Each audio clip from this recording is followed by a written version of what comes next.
MacGuffin reviews The Mandalorian. Okay, spoiler warning. This is a spoiler warning. I'm talking about The Mandalorian. Okay, chapter 20, The Foundling. And this was directed by Carl Weathers, who's also Grief Karga.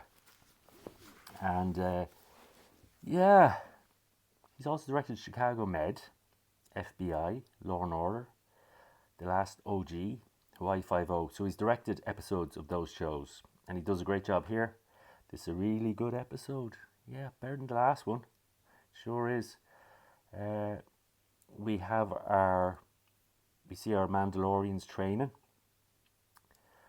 and Mando wants to do a bit of extra training for Grogu. He wants to start, getting them trained up. And there's a cool scene with paintball. Grogu, it's sort of one-on-one with another foundling, and he beats him with this paintball, 3-shot paintball thing. So well done, Grogu. Well done, sir. And then this dragon-type beast that comes. It looks like a dragon or a dinosaur with wings comes along. I don't know what it's called. And it takes one of the kids. And it flies off, but they haven't got enough fuel in the jetpacks to get us, to get to where the beastie thing with the kids has its lair. So Bo flies there and figures out where it is, but they want to sneak up on the creature. So a group of Mandalorians from the covert go to find the kid and save the kid. And we see Grogu stays back with the covert. He doesn't go. It's safer for everyone. And the armorer is making some armor for him. And he has a flashback.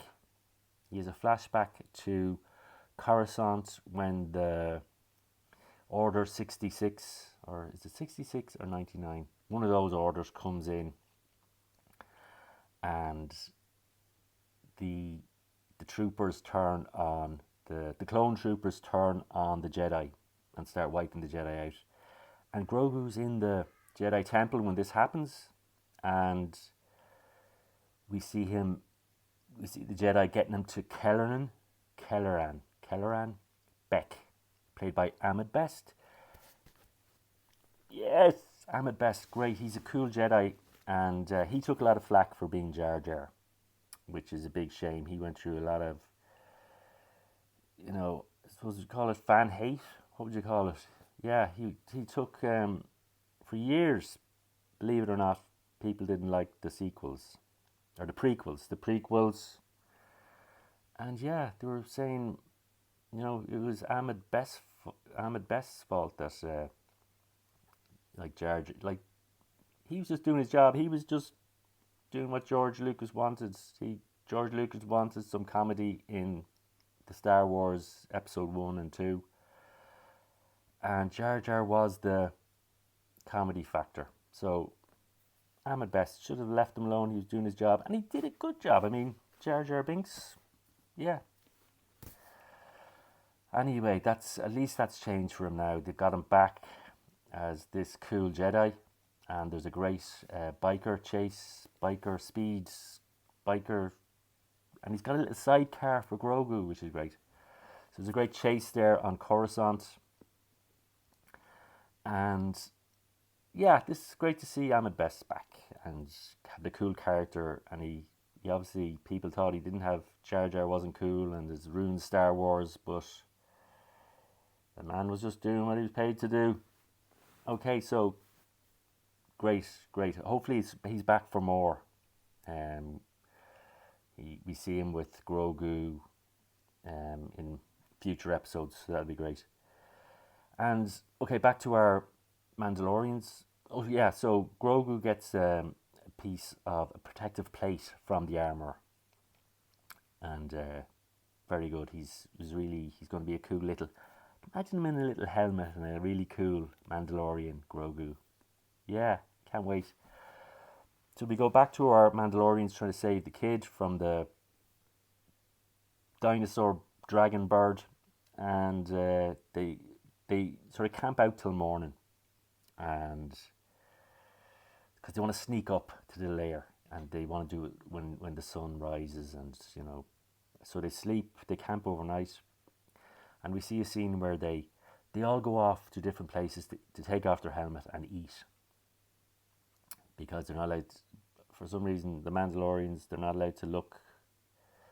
They're not allowed to take off their helmets in front of other Mandalorians.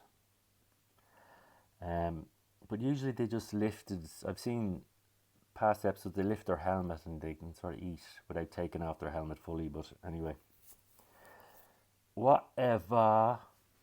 Okay, so next morning they climb up. There's a nest. There's 3 dragon babies. The mother comes back. There's a great action fight with the Mandalorians trying to get the kid away from the dragon mother, Star Wars dragon mother thing. And they do eventually, but we lose the mother. A big crocodile jumps up out of the lake and gobbles up our dragon, Star Wars dragon bird thing. What's that? Ferreratops? Anyway. Okay, so glory for Bo when she gets back from the armor. She has it's the highest honor of the creed to save a foundling. So go Bo, Bo, and nice funny moment where there's 3 new foundlings, which are the birdie, hairless, feathery birdie baby things, and they're there, and they have to now. The Mandalorians have to deal with these little baby dragons, and the armor notices that Bo is missing a piece of shoulder armor, and she brings her into the foundry, her armor place, her blacksmith place, and makes her a new piece of armor. And Bo asks for what's that beast called? I can't think of it now. Anyway, she's getting an owl and a Mandalorian sigil thingamy that they all wear. So yeah, she's getting into the good books with the Mandalorians. Very good stuff. And yeah, this is great. Great episode. Dave Filoni is wrote this one too with Jon Favreau. So go Dave. Dave is behind the Clone Wars, and he's the man. So these two, when they're together, they do good stuff. So yeah, great stuff. Chapter 20. Check it out. Red MacGuffin has reviewed The Mandalorian. Oh yeah.